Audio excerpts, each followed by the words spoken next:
आज का हमारा टॉपिक रहेगा, क्लास 10th में हमने 2 क्लासें करा दी थी प्रकाश के परावर्तन तथा अपवर्तन वाले चैप्टर की। जो पहला चैप्टर था उसमें हमने 2 क्लासें करा दी थी, ठीक है। उसमें हम पढ़ रहे थे, दूसरी वाली क्लास में हम पढ़ रहे थे दर्पण से संबंधित परिभाषाएं। तो दर्पण से संबंधित परिभाषाएं हमने बता दी थी। एक दो परिभाषाएं और बची हैं, वो वाली परिभाषाएं आज हम देखेंगे कौन कौन सी परिभाषाएं बची हैं। जो भी आपका हम चला रहे थे प्रकाश की परावर्तन तथा अपवर्तन वाले चैप्टर में, उसमें फोकस की परिभाषा बची थी, फोकस दूरी की बची थी और फोकस तल बचा था। बाकी चीजें हमने करा दी थी। मुख्य अक्ष क्या है, ध्रुव क्या होता है, वक्रता केंद्र क्या है और वक्रता त्रिज्या क्या है। देखो यहाँ पे हम परिभाषा पढ़ेंगे यहाँ पे मुख्य फोकस की। आज हम परिभाषा किसकी पढ़ेंगे, यहाँ पे मुख्य फोकस की। देखेंगे मुख्य फोकस क्या है। तो सबसे पहले हम पढ़ेंगे दर्पण का मुख्य फोकस। इससे पीछे की परिभाषाएं हम लिखा चुके हैं, तो यहाँ पे लिखेंगे दर्पण का मुख्य फोकस। मुख्य फोकस पढ़ेंगे कि मुख्य फोकस क्या है, ठीक है। दूसरे नंबर पे यहाँ पे हम आज वाली क्लास में पढ़ेंगे फोकस दूरी क्या है। दर्पण की मुख्य फोकस क्या है और दर्पण की फोकस दूरी क्या है। फोकस दूरी के साथ साथ हम एक तीसरी चीज पढ़ेंगे यहाँ पे, फोकस तल क्या है। पीछे की क्लास में दर्पण से संबंधित परिभाषाओं में ये चीजें छूट गई थी, तो ये वाली चीजें हम आज कवर करेंगे इस वाली क्लास में, ठीक। इसके बाद हम आगे का पढ़ेंगे। तो सबसे पहले का पॉइंट हमारा क्या रहेगा, मुख्य फोकस। तो मुख्य फोकस होता क्या है, ये हमने मान लिया है उत्तल दर्पण है, वो ये वाला हमने मान लिया है एक अवतल दर्पण है, और ये वाला कौन सा दर्पण माना है, उत्तल दर्पण माना है। तो इसके लिए मुख्य फोकस कहाँ पे होगा, कैसा होगा, इसके लिए मुख्य फोकस कहाँ पे होगा, कैसा होगा। देखो इसके लिए हम क्या करते हैं कि प्रकाश की किरणें मुख्य अक्ष के समांतर डालते हैं। प्रकाश की किरणें कैसी डालेंगे, मुख्य अक्ष के समांतर। ये एक प्रकाश की किरण इसके मुख्य अक्ष के समांतर एक ये गई है और एक ये गई है, ठीक। ये जो मुख्य अक्ष के समांतर प्रकाश की किरणें जा रही हैं और ये जैसे ही दर्पण से टकराएंगी, टकराने के बाद क्या आएंगी, वापस आएंगी। तो ये यहाँ से ऐसे गई है और टकराने के बाद ये कैसी आ जाएगी, यहाँ से ऐसे होते हुए जाएगी, ऐसे करके ये वाली गई है, ये ऐसे टकरा के ऐसे जाएगी। तो ये एक दूसरे को जिस बिंदु पर काटती हैं, जैसे कि ये एक दूसरे को यहाँ पे काटती हैं, तो इसी को क्या बोला जाएगा, दर्पण का मुख्य फोकस, ठीक है। यानी कि दर्पण की मुख्य अक्ष के समांतर, उत्तल दर्पण की अवतल दर्पण की मुख्य अक्ष के समांतर जाने वाली प्रकाश की किरणें परावर्तन के पश्चात जिस बिंदु पर काटती हैं उसे क्या बोला जाता है, दर्पण का मुख्य फोकस, ठीक। अब यहाँ पे ये जो उत्तल दर्पण है ये प्रकाश की किरणों को एकत्रित करता है। जैसे समांतर जा रही है, समांतर जाने वाली प्रकाश की किरणों को क्या कर देता है, ये एकत्रित कर देता है। और ये वाला जो दर्पण है अवतल दर्पण एकत्रित कर देता है और उत्तल दर्पण जो है वो प्रकाश की किरणों को फैलाता है। जैसे इसमें भी मुख्य अक्ष के समांतर एक प्रकाश की किरण ये गई है, एक प्रकाश की किरण ये गई है। ये वाला जो दर्पण है वो प्रकाश की किरणों को एकत्रित नहीं करता, ये दर्पण जो है प्रकाश की किरणों को फैलाता है। तो ये ऐसे जाएंगे, इसमें ऐसे करके एकत्रित ना होके ये प्रकाश की किरण ऐसे करके फैल जाएंगी, ये ऐसे चली जाएगी निकल के, ये ऐसे चली जाएगी। तो ये दोनों इधर तो काटेंगे नहीं आके प्रकाश की किरणें, पीछे इधर नहीं काटेंगे आके, जितना हम पीछे बढ़ाएंगे इन प्रकाश की किरणों को उतनी ही इनके बीच की दूरी बढ़ती जाएगी। तो इधर काटेंगे नहीं आके तो इनका फोकस जो है इधर ना नहीं होगा। तो ये वाली प्रकाश की किरण जो है हमने क्या की है, ऐसे करके पीछे बढ़ाई है। ये वाली प्रकाश की किरण हमने क्या की है, ऐसे पीछे बढ़ाई है, ठीक है। तो ये जिस बिंदु पर काटती हुई प्रतीत होती हैं या जिस बिंदु से आती हुई प्रतीत होती हैं उसे दर्पण का बोला जाता है मुख्य फोकस। इसमें क्या हो जाएगा, समांतर जाने वाली एकत्रित कर देगा, जिस बिंदु पर काटती हैं प्रथम वो फोकस हो जाएगा। इसमें समांतर जाने वाली प्रकाश की किरणें जिस बिंदु से आती हुई प्रतीत होती हैं परावर्तन के पश्चात इधर से आती हुई प्रतीत होती हैं, तो ये वाला क्या हो जाएगा, मुख्य फोकस। अब यहाँ पे फोकस दूरी क्या है ये भी समझ लेंगे। मुख्य फोकस से ध्रुव के बीच की जो दूरी होगी वो बोली जाती है फोकस दूरी। इसका अगर ध्रुव बात करें तो इसका मध्य बिंदु जो होता है वो दर्पण का बोला जाता है ध्रुव। तो इसका ध्रुव क्या हो जाएगा, यहाँ पे दर्पण का मध्य बिंदु होगा, ध्रुव हो जाएगा। इसका ध्रुव यहाँ पे हो जाएगा, ठीक।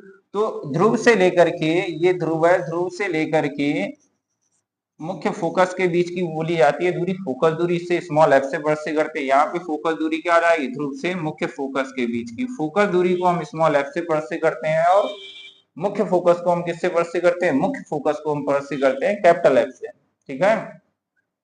ये हो गई यहाँ पे फोकस दूरी, मुख्य फोकस। अब हमें पढ़ना है फोकस तल क्या है। देखो फोकस तल होता क्या है, वो तल जो होता है जो मुख्य अक्ष से होकर जाता है और मुख्य अक्ष के लंबवत होता है। फोकस से होकर जाएगा, ये है फोकस इसका, ये फोकस से होकर जाएगा ऐसे करके, फोकस से।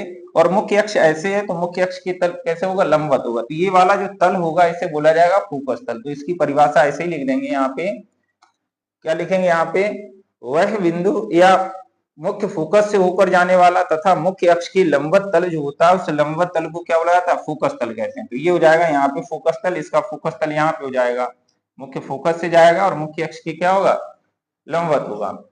अब यही वाली चीजें हम लिख देंगे यहाँ पे, इनकी परिभाषा लिखेंगे। सबसे पहले हम परिभाषा लिखेंगे मुख्य फोकस की। सबसे पहले हम परिभाषा किसकी लिखेंगे, मुख्य फोकस की। देखो मुख्य फोकस की परिभाषा क्या हो जाएगी, यहाँ पे लिखेंगे मुख्य फोकस, मुख्य फोकस।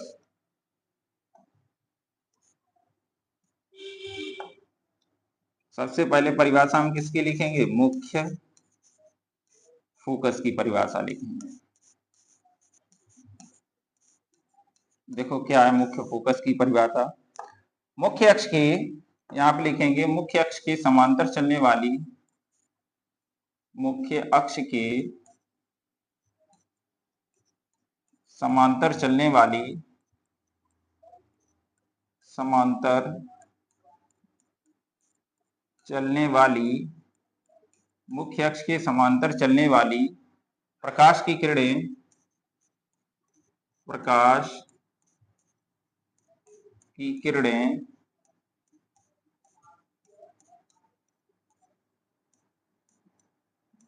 दर्पण से परावर्तन के पश्चात, प्रकाश की किरणें दर्पण से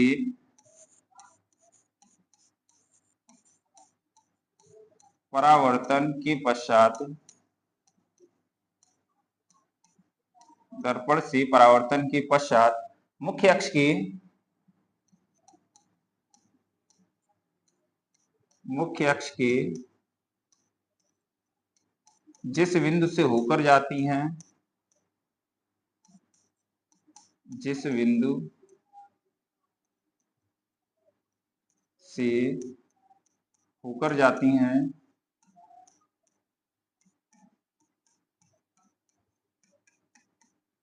अथवा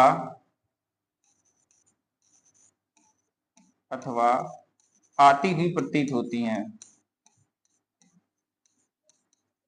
आती हुई प्रतीत होती हैं, दर्पण का मुख्य फोकस कहलाता है।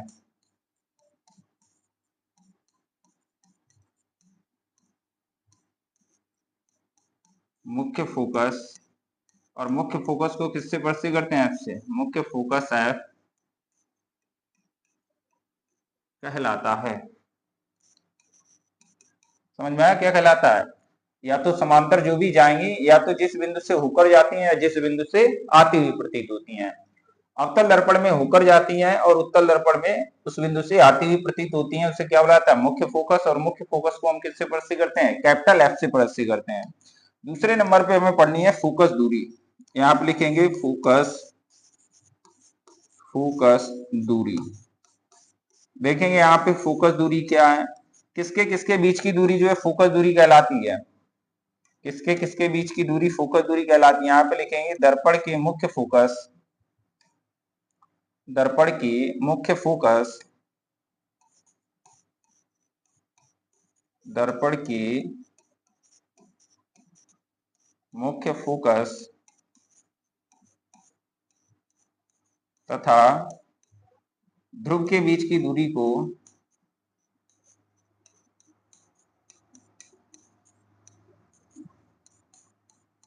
दर्पण के मुख्य फोकस तथा ध्रुव के बीच की दूरी को दर्पण की फोकस दूरी कहते हैं, दर्पण की फोकस दूरी कहते हैं। किसके किसके बीच की दूरी दर्पण की फोकस दूरी कहलाती है, मुख्य फोकस और ध्रुव के बीच की। ये ध्रुव है, ये मुख्य फोकस है, तो ये वाली दूरी क्या बोली जाएगी, फोकस दूरी, दर्पण की फोकस दूरी कहते हैं। इसे स्मॉल एफ से प्रदर्शित करते हैं, इसे स्मॉल एफ से प्रदर्शित करते हैं, प्रदर्शित करते हैं। फोकस दूरी को स्मॉल एफ से, मुख्य फोकस को कैपिटल एफ से प्रदर्शित करते हैं। तीसरे नंबर पे हमें पढ़ना है दर्पण का फोकस तल। दर्पण का क्या पढ़ना है? फोकस तल। तो यहां आप लिखेंगे दर्पण का फोकस तल, फोकस तल। देखेंगे फोकस तल क्या है। फोकस तल क्या है? जो मुख्य फोकस से होकर जाता है और मुख्य अक्ष के कैसा होता है? लंबवत होता है। ये लिखेंगे मुख्य फोकस से होकर जाने वाला, मुख्य फोकस से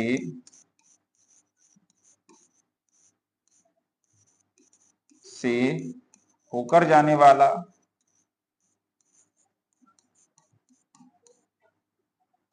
मुख्य फोकस से होकर जाने वाला तथा मुख्य अक्ष के, तथा मुख्य अक्ष के लंबवत तल को, मुख्य फोकस से होकर जाने वाला तथा मुख्य अक्ष के लंबवत तल को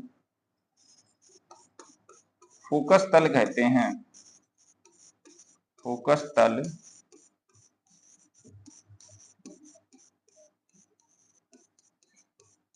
कहते हैं। कौन सा तल बोला जाता है? फोकस तल कहते हैं। कहां से होकर जाएगा? मुख्य फोकस से होकर जाने वाला, और मुख्य अक्ष के कैसा होगा? लंबवत तल होगा। इसको क्या बोला जाएगा? फोकस तल कहते हैं। ये तो दर्पण से संबंधित हमने लिखा दी थी परिभाषाएं क्या क्या होती हैं। अब हमें अगला पॉइंट पढ़ना है दर्पण से प्रतिबिंब बनने के नियम। दर्पण से हम प्रतिबिंब बनाएंगे, प्रतिबिंब बनने के नियम पढ़ेंगे। अवतल दर्पण में प्रतिबिंब 6 स्थितियों में बनता है और उत्तल दर्पण में मात्र प्रतिबिंब बनता है 2 स्थितियों में। तो जब भी हम प्रतिबिंब बनाएंगे तो उनके लिए प्रतिबिंब बनाने के हमें क्या पता हो? नियम पता हो। तो दर्पण से प्रतिबिंब बनने के 3 नियम हैं। दर्पण से जो हम प्रतिबिंब बनाएंगे उन दर्पण से प्रतिबिंब बनने के हमारे पास कितने नियम है? यहाँ पे 3 नियम है। कितने नियम हम पढ़ेंगे यहाँ पे? 3 नियम। कौन कौन से नियम है? यही 3 नियम उत्तल दर्पण के लिए होते हैं और यही 3 नियम अवतल दर्पण के लिए होते हैं। जब भी हम किरण आरेख बनाएंगे, प्रतिबिंब बनाएंगे, अवतल दर्पण में बनाएंगे या हम प्रतिबिंब जो उत्तल दर्पण में बनाएंगे, तो हमारे पास प्रतिबिंब बनने के कितने नियम है? 3 नियम है। कौन कौन से नियम है? तो जब भी हम नियम बनाएंगे सबसे पहले तो हम दर्पण यहाँ पे दिखाएंगे। ये हमारे पास कौन सा दर्पण है? ये हमारे पास जो है उत्तल दर्पण, अवतल दर्पण है, और वो वाला हमारे पास कौन सा दर्पण है? उत्तल दर्पण है। तो यहाँ पे पहला नियम क्या होगा? सबसे पहले तो यहाँ पे हम इसका ध्रुव दिखाएंगे, ये ध्रुव हो जाएगा P।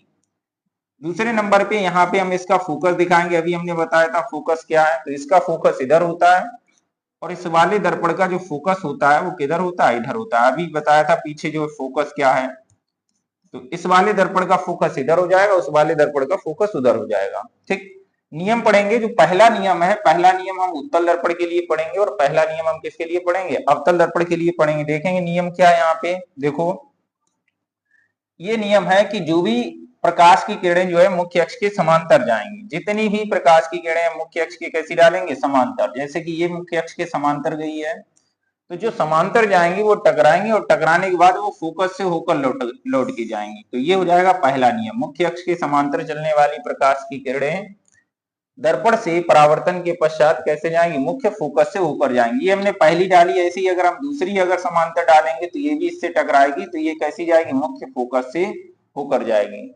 जो भी समांतर जाएंगी वो कहां से होकर जाएंगी? मुख्य फोकस से होकर जाएंगी। तो ये हो जाएगा पहला नियम इस वाले दर्पण के लिए।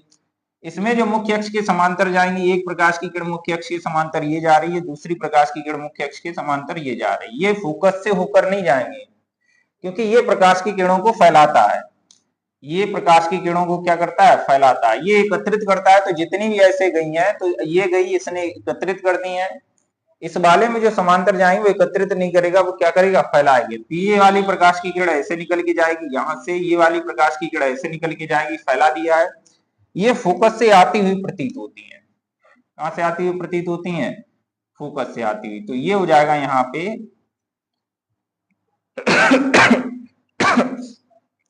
दोनों दर्पणों के लिए पहला नियम। पहला नियम क्या है? मुख्य अक्ष के समांतर जाने वाली प्रकाश की किरणें दर्पण से परावर्तन के पश्चात कहां से होकर जाती हैं? उत्तल दर्पण के मुख्य फोकस से होकर जाती हैं तथा अवतल दर्पण के मुख्य फोकस से होकर जाती हैं तथा उत्तल दर्पण के मुख्य फोकस से आती हुई प्रतीत होती हैं। इसमें फोकस से होकर जा रही हैं, इसमें फोकस से गई हैं और ये ऐसे निकल आई हैं, तो ये कहां से आती हुई प्रतीत होती हैं? फोकस से आती हुई प्रतीत होती हैं। पहला नियम ये हो जाएगा। ठीक, दूसरा नियम क्या होगा इसमें? अगर कोई प्रकाश की किरण मुख्य फोकस से होकर जाती है या मुख्य फोकस से की ओर जा रही है, दूसरा क्या हो जाएगा यहाँ पे? दूसरा ये हो जाएगा, या तो जो समांतर गई है वो फोकस से, समांतर गई है फोकस से, और अगर ये फोकस से जा रही होती है इसे फोकस से, तो कैसी हो जाएगी? समांतर। इसमें फोकस की ओर अगर जा रही होती तो कैसे हो जाती है? समांतर। ये दो नियम हो जाएंगे यहाँ पे। अगर समांतर जा रही है फोकस से, समांतर जा रही है फोकस से आती हुई प्रतीत होती है, फोकस से होकर जा रही है तो समांतर हो जाएगी, और फोकस की ओर जा रही है तो कैसी हो जाएगी? समांतर हो जाएगी। इसमें फोकस से होकर इस वजह से नहीं जाएगी क्योंकि इसका फोकस है पॉलिश की साइड में, और जब भी हम दर्पण से प्रतिबिंब बनाएंगे तो हमेशा प्रकाश की किरण किधर से डालेंगे? जिधर जो है पॉलिश ना हो। जब भी हम चेहरा देखते हैं अपना दर्पण में तो हम किधर से देखते हैं? जिधर जो है पॉलिश नहीं होती है, परावर्तक सतह की ओर। ठीक है, जिधर पॉलिश होती है उधर से तो हम देखते नहीं है चेहरा, तो हमेशा जो है पॉलिश की साइड से प्रकाश की किरणें ना डाल के हम प्रकाश की किरणें किधर डालते हैं? उसके दूसरी साइड में। ठीक, तो इसमें फोकस से होकर नहीं जाएगी, इसमें फोकस की ओर जाने वाली। तो फोकस की ओर जाने वाली कैसी हो जाएगी? मुख्य अक्ष के समांतर। इनकी दोनों की हिंदी लिख देंगे। पहला नियम यहाँ पे यही है, पहले नियम की हिंदी लिखेंगे, मुख्य अक्ष के समांतर चलने वाली। पहली हिंदी क्या लिखेंगे यहाँ पे? मुख्य अक्ष के, पहला नियम यहाँ पे लिखेंगे मुख्य अक्ष के, ये पहला नियम लिख रहे हैं, मुख्य अक्ष के समांतर चलने वाली, मुख्य अक्ष के समांतर चलने वाली प्रकाश की किरणें, प्रकाश की किरणें दर्पण से परावर्तन के पश्चात, दर्पण से परावर्तन के पश्चात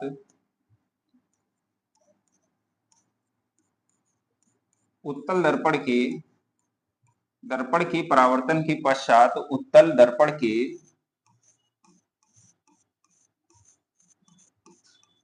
मुख्य फोकस से होकर जाती हैं, मुख्य फोकस से होकर जाती हैं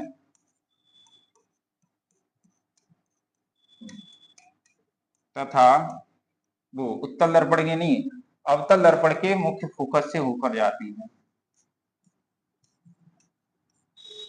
अवतल दर्पण के मुख्य फोकस से होकर जाती हैं तथा उत्तल दर्पण के,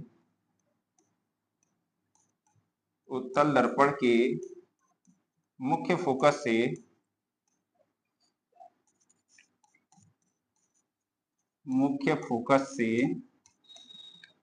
आती हुई प्रतीत होती हैं,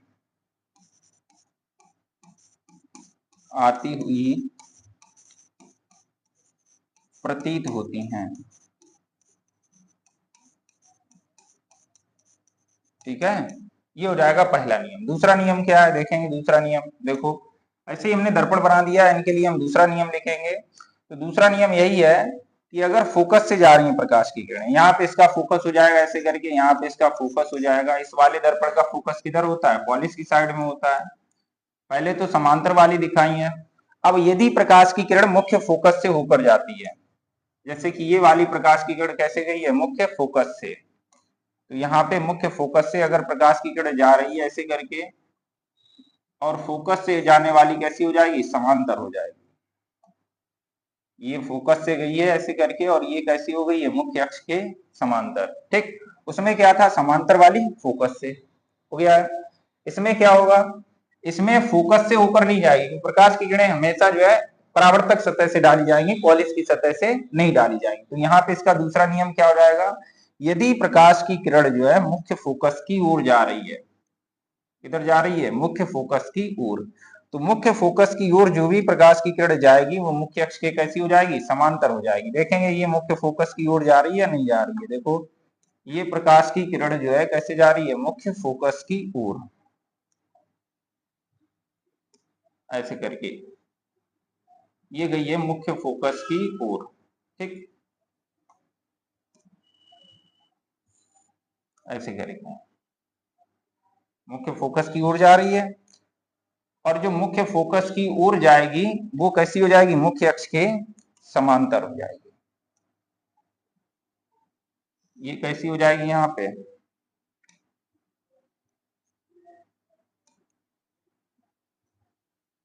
मुख्य अक्ष के समांतर। ये नियम याद रखनी है। फोकस की ओर जा रही है, कैसी हो जाएगी, समांतर। पीछे वाले में क्या था, पीछे वाले में ये था कि जो समांतर गई थी वो फोकस से आती हुई प्रतीत होती है, और इस वाले में क्या, जो फोकस की ओर जाएगी वो कैसी हो जाएगी, समांतर हो जाएगी। नियम याद रखना है, जो समांतर जाएगी फोकस से आती हुई, फोकस से होकर जाएगी, इसमें इसमें जो समांतर जाएगी फोकस से आती हुई प्रतीत होती है, पहला नियम। दूसरा क्या हो जाएगा, फोकस से जाएगी वो समांतर हो जाएगी, और फोकस की ओर जाएगी कैसी हो जाएगी, समांतर हो जाएगी। ये हो गए इसके दो नियम। तीसरा नियम क्या है, तीसरा नियम हम समझेंगे, तो ये वाली चीज यहाँ पे लिख देंगे, इसके बारे में इसकी हिंदी लिख देंगे। यहाँ पे क्या है इसकी हिंदी, देखो इसकी हिंदी ये हो जाएगी, दूसरे वाले पॉइंट की, यहाँ पे दूसरे वाले पॉइंट की हिंदी लिखेंगे, उत्तल दर्पण के मुख्य फोकस से होकर जाने वाली, उत्तल दर्पण के वो होकर किससे जाएगी, अवतल दर्पण के। तो यहाँ आप लिखेंगे अवतल दर्पण के, अवतल दर्पण के मुख्य फोकस से, अवतल दर्पण के मुख्य फोकस से होकर जाने वाली, होकर जाने वाली तथा उत्तल दर्पण के, तथा उत्तल दर्पण के मुख्य फोकस की, तथा उत्तल दर्पण के मुख्य फोकस की ओर जाने वाली प्रकाश की किरणें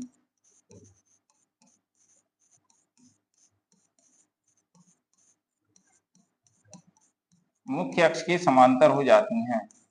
किसके समांतर हो जाती हैं, मुख्य अक्ष के समांतर हो जाती हैं, मुख्य अक्ष के समांतर हो जाती हैं। किस चीज के समांतर हो जाती हैं, मुख्य अक्ष के समांतर हो जाती है। इसके फोकस से ऊपर जाने वाली या इसके फोकस की ओर जाने वाली जो किरणें हैं वो कैसी हो जाएंगी, मुख्य अक्ष के समांतर हो जाएंगी। अब इसमें एक तीसरा नियम और बचा है, तीसरा नियम यहाँ पे पढ़ेंगे। देखो तीसरा नियम क्या है, ये दर्पण का क्या हो जाएगा, यहाँ पे ध्रुव, यहाँ पे क्या हो जाएगा, इसका फोकस। एक चीज और बताई थी, वक्रता केंद्र होता है, वक्रता केंद्र हम किससे प्रस्तुत करते हैं, सी से।